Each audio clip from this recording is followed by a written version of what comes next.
By and by the little round bone met a wolf. The wolf said, "Stop, little round bone. I am going to eat you up." ଏହାପରେ ଛୋଟ ଗୋଲ ବୋନ୍ଟି ଏକ ଗଧିଆ ସହିତ ସାକ୍ଷାତ କଲା। ଗଧିଆ କହିଲା, ରହ ଛୋଟ ଗୋଲ ବୋନ୍, ମୁଁ ତୋତେ ଖାଇବି।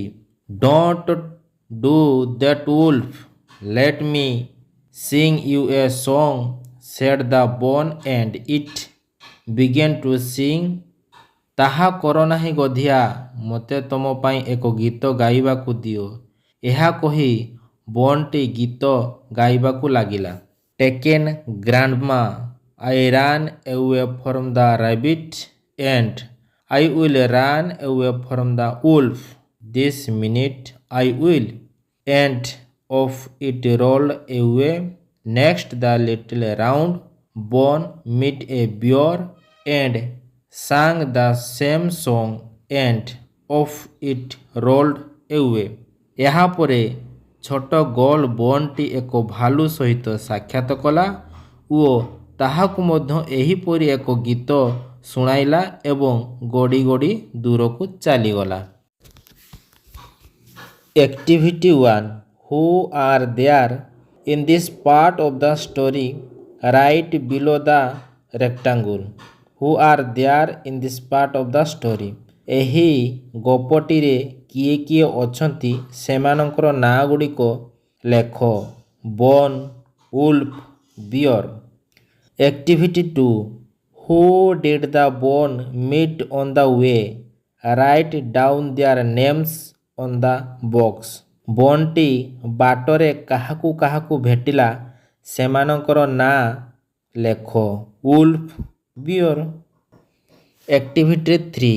Match the words under A with their correct Odia meaning under B.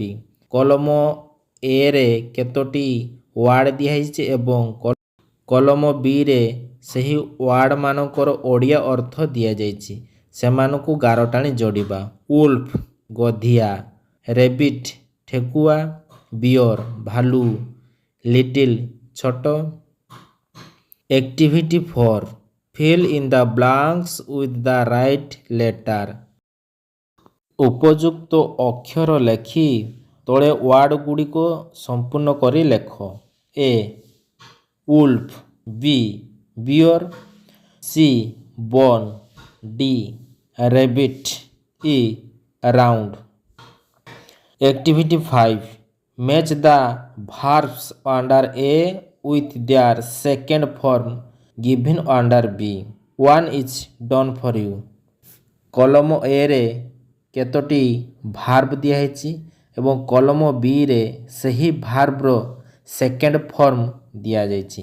କଲମ A ସହିତ କଲମ Bକୁ ଗାରଟାଣି ଯୋଡ଼ିବା, ଯେମିତି ବିଗେନ୍, ବେଗନ୍, ଷ୍ଟପ୍, ଷ୍ଟପେଡ୍, ଇଟ୍, ଏଟ୍, ମିଟ୍, ମେଟ୍, ସିଂ, ସାଙ୍ଗ, ଜମ୍ପ, ଜମ୍ପଡ୍, ସି, ସୋ।